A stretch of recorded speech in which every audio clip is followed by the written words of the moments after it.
Hi, this is Eternal King here bringing you another LOR video today. Um, while we have been playing Overwatch 2 in our own time and essentially getting face rolled because I'm an old man and I can't play shooters anymore, in terms of LOR dominance, we're still just pretty much uncontested, except by those, top 10 players, which you will very rarely run into. Those top 10 Eternal players, which of course they'll give a top 100 a pretty good run for their money most of the time. But I wanted to continue our tutorial series and talk about mid-range matchups. So the way that you play mid-range, the way that anyone pilots mid-range, and this goes way back to like Mega Mogwai, if you followed his channel, and the way that he piloted mid-range, because he was the big mid-range guy, most of his brews were mid-range. The way that you pilot that is basically turbo level up. There is no way to play mid-range that is not turbo, and so if you look at something like this, mid-tier universal format, so this is a deck that you can play in standard or eternal. It is a Nightfall deck, and it's basically just a straight-up turbo champ list. That's what it is, it's what it does. There's a little bit more play in the deck than you might think beyond that statement, but for the most part, the deck is very straightforward. Chaincaster. Chaincaster is the best Nightfall card or best Nightfall activator because you get Chaincaster and then you also get Shackles. What this means is that you never, you can play Chaincaster and then immediately hit a 4 damage Stygian Onlooker, for example. Or you can play Chaincaster and instantly hit your Diana. It's just like another Lunari Dustbringer. It's very, very good in this deck, and then also one Faded Memories. So yeah, exceptionally strong in terms of what the deck is doing, and what the deck is trying to accomplish. Chaincaster is basically the thing that it came from a variety pack, and it was basically the thing that took Nightfall from like unplayable to playable. Just single-handedly, it's this card. It's aggressive, it's basically Shadow Isle's Butcher for like Thresh Nasus, right? You think about Thresh Nasus, you play the 0 mana 3/2 and kill a unit. Chaincaster is the same thing, but it's specifically only for Nightfall decks. I wouldn't use it for anything else. But like, how do you beat a standard mid-range player? Well, you have to have specific responses to certain things. One of those things is, for example, champ removal, right? Dedicated champ removal is very, very big. The most powerful thing that a Nightfall deck can do is just play, go wide. Basically, 1, 2, 3, 4 with your Nightfall effects and your Chaincaster. Go super wide, like 5 wide, and then turbo flip Nocturn with the attack, because they changed Nocturn, if you don't know. Nocturn now says that if you've attacked with 5+ Nightfall allies, then you get to flip Nocturn. When it used to be that you had to play Nightfall a certain number of times, just like Diana, and that was super cumbersome for Nocturn specifically. Now you just have to attack with Nightfall units. So every single card that says Nightfall, all you got to do is swing with them, which is very, very easy to do. Other really important card in this deck is the Sky Shadow. Sky Shadow, Chaincaster, they're 2 peas in a pod. Sky Shadow gives you 2 free mana when you play it. Chaincaster costs 2 mana to play it, right? Because you have to play the Shackles. So to attack with Chaincaster costs 2 mana, you get a free, 2 mana rebate off of Sky Shadows. This combo is very important in terms of how the deck plays. Again, I can't believe I'm doing like a tutorial series on like how to beat Nightfall with like a Zero Aurelia or Matron spam, because like this is literally just like a mid-tier standard deck essentially. But a lot of people are new to the game and they don't really know how this card game is played when it comes to the fundamentals. They know the big stuff, like they know like Eddie goes big, and they know that Azir Aurelia goes wide, but they don't really know how to sequence their plays. They don't know how to build their deck. It's mainly a deck building issue, honestly. But yeah, anyway, the most powerful thing this deck can do is turbo flip Nocturn on the swing and just play him vanilla for 4 mana. Crescent Guardian usually comes down as a 5/3 with Overwhelm. It's not a bad card. Doom Beast always gets held for later, so you can combo it off of Iron Conquest. And also, without Iron Conquest, I wouldn't be playing Nightfall either. Because Iron Conquest essentially just gives you more Nightfall units and like insane card value for free. It's just refilling your hand when this deck usually runs out of steam. Glare is literally just to get rid of fearsome blockers. So like if someone plays like a Tavern Keeper for 3 mana, or a 2 mana 3/2, if you glare, as a Nightfall activator, but then you're also having Nocturn leveled on the swing, then that means that all your units have Fearsome, and now Glare is essentially turned off one of those Fearsome blockers. That's why Glare's in this deck. It's cycle power, it's a ping, it's removal, but it's also turning off Fearsome blockers on the swing, which is very, very important. But yeah, typical way to deal with mid-range is just answer everything they do. If the opponent plays a 1-mana card, then you ping the 1-mana card. If the opponent plays the Diana, then you Mystic Shot the Diana. When the opponent plays the Nocturne, you essentially only have to do like a Get Excited on the Nocturne, right? That's like 3 mana. And that's how you typically answer mid-range, is just stop them before they get kind of going with their effects and things like that.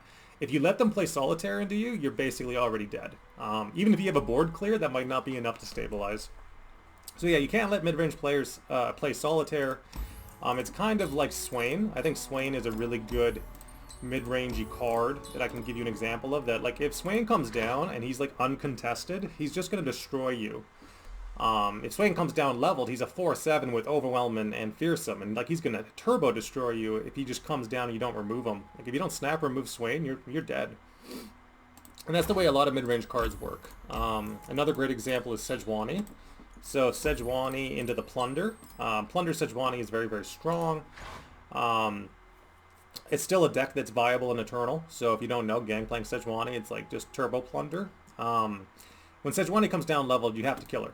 If you don't kill her, you lose. So you have to have like the Vengeance. So like typical mid-range response, the typical mid-range response is that answer everything your opponent's doing. Play Chumpers into the aggro, ping things off for free value, and then snap remove the big champs. Otherwise you lose. So yeah, Nightfall's the same way.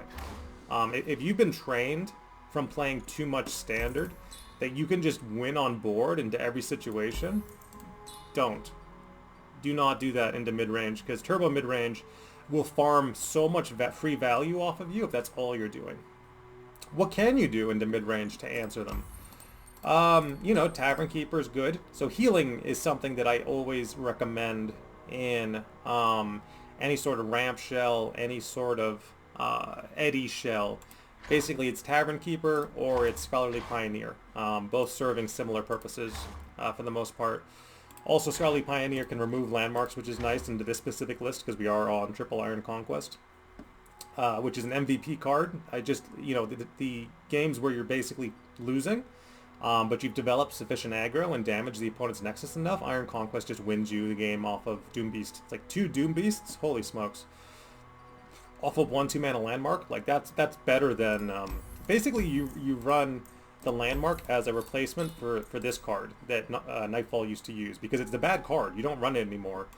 Stalking Shadows, because Stalking Shadows can miss. It only lets you pick a follower from the top 4 cards in your deck, and we're running 3, 6, 9, 12, 15 non-follower cards, 16 non-follower cards. Like this Stalking Shadows will never land in a Nightfall deck, and that's always been the big problem with Nightfall. Is that typically you would run Stalking Shadows to try to duplicate your your Doom Beasts and things like that, but it just turned out that you'd whiff every game. Like, if you've watched any streamer play Stalking Shadows into a Nightfall deck, you just whiff. It just never lands. The thing about Iron Conquest is it always lands unless it's snap removed. It's just a better Stalking Shadows, 100% of the time. But yeah, like that's just like typical mid-range. Learn your stuff.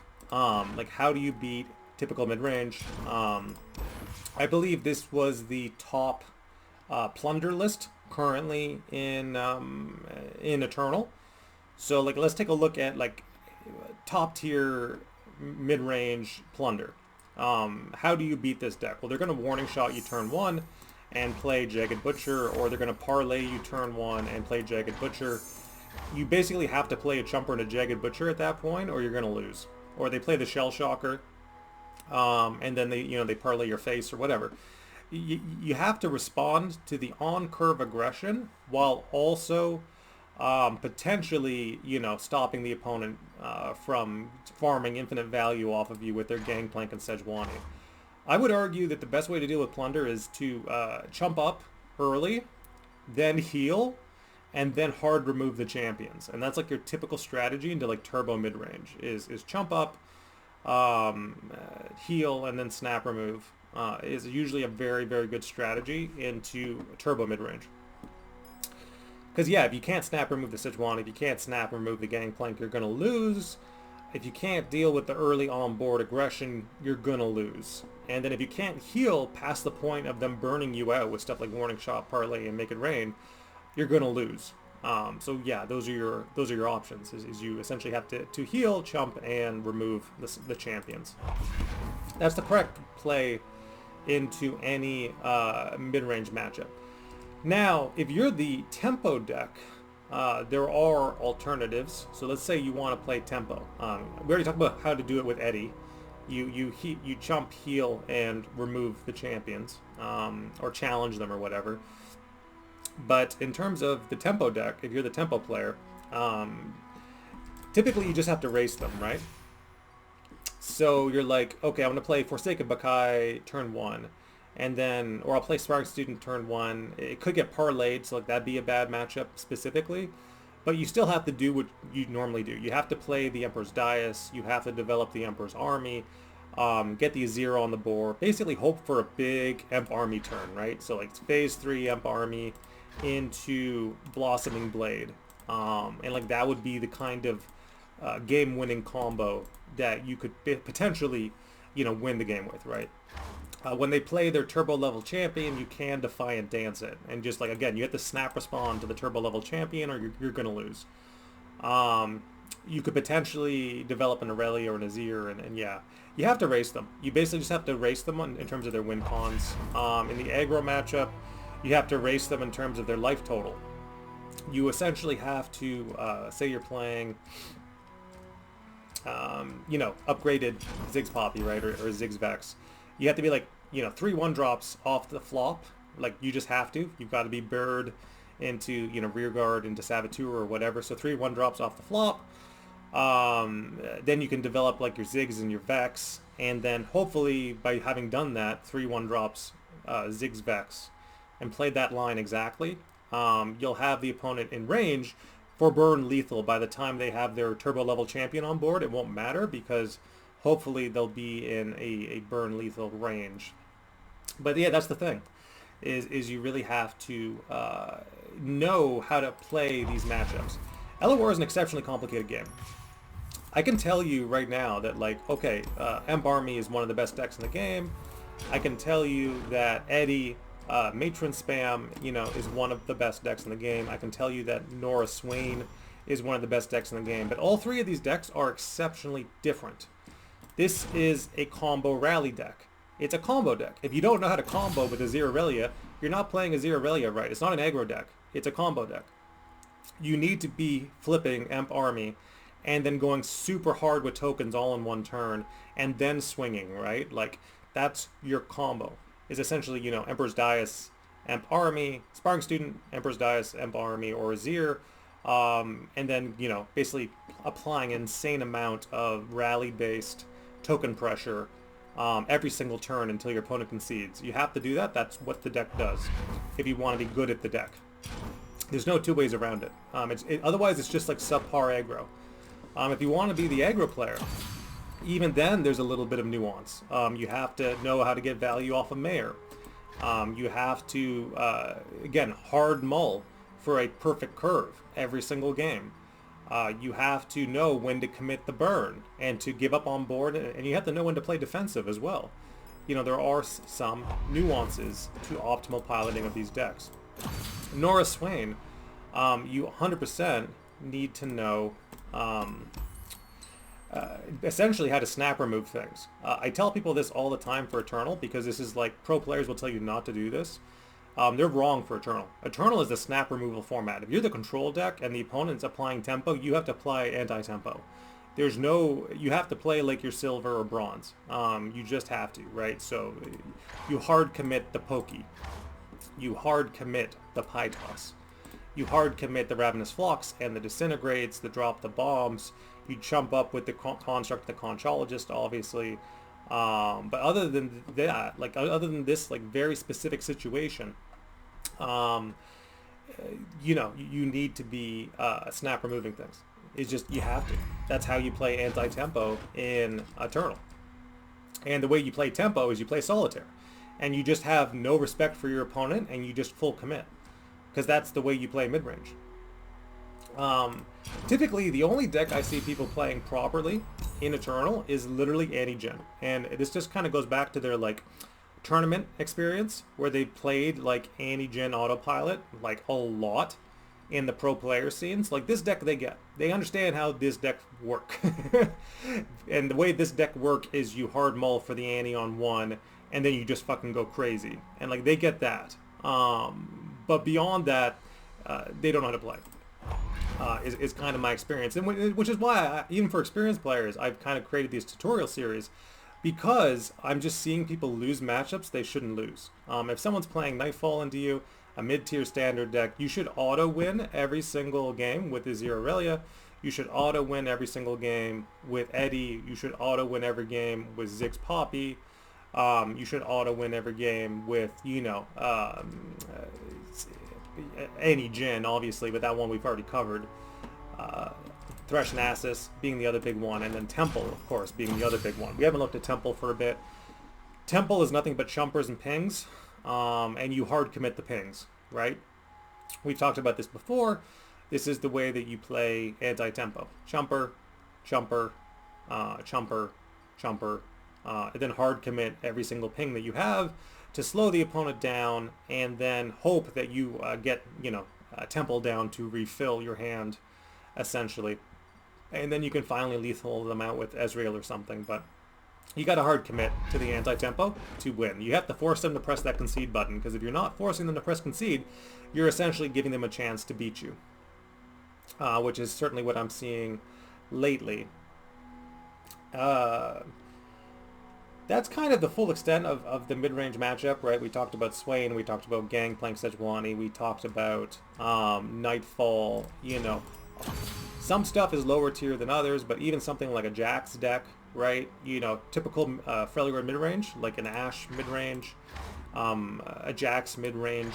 You have to kind of know what your opponent's going to be doing into you most of the time. It's usually like Weaponsmith on 1, Jax 2, and like if you can't respond to Weaponsmith 1, Jax 2, you just lose. Like that's literally what Jax does.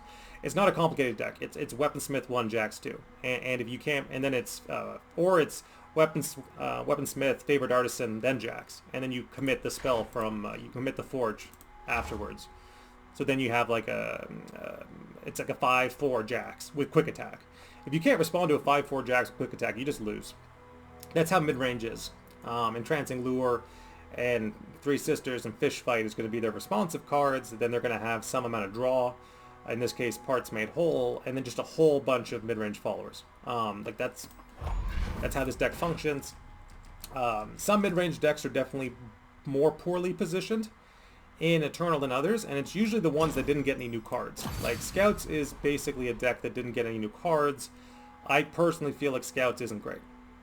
But I also just don't feel great about a lot of just like normal creature spam mid-range in Eternal specifically. Like you can play like Birds if you want to, and it's just like a bunch of like mid-rangey followers with 1 Nico and 3 Garens, because you get the buff effect. But like even something like Birds, I'm not going to feel confident about playing Birds right now for the most part. Right, like I'm just not gonna be feeling that in terms of the Eternal, the power range you need to do well in Eternal. Sundisk, right? So I'm pretty sure the most successful version of Sundisk is just like mid-range. It's just hard turbo Renekton mid-range now. It used to be that you would run the Wombo combo of Turbo Xerath. You don't run Turbo Xerath in Sundisk anymore. It's basically just like Exhaust, Turbo Renekton with Sundisk there for free, essentially. And then you just play it out like you normally would with a mid-range matchup, and even like a Azir, which isn't doing anything in the deck. You just play it like normal Shurima mid-range, and that just turns out to be better right now. But yeah, Eternal is a format that every single style of deck is viable. But you need to know how to play every single style of deck to play the video game. You have to know aggro. You have to know combo. You have to know mid-range. You have to know, you know, anti-tempo and, you know, various versions of mid-range anti-tempo stuff. You have to know ramp. Ramp card inclusions are exceptionally important. Your Eddie deck is going to live or die based on the way that you build the deck, you know, 100%. You have to know how to play, you know, keyword soup decks, like elusive spam. Like, if you want to learn how to play LOR, just play this list. Like, it's just like, no blocking, no thinking, play things that cannot be blocked, that have the elusive keyword, and then buff them when your opponent tries to remove them with things like Blessing of Targon and Battle Bonds and Purifying Flames, or, you know, Draken Lodestone, or just the support effect off of Breath of the World. Just play things that cannot be blocked and then make them bigger. And like, that will teach you so much about Eternal as a format, in terms of how to play, than anything else.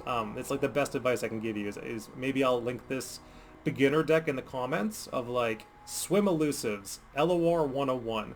I learned how to play LOR from Swim, who was the top North American player for a very long time in LOR.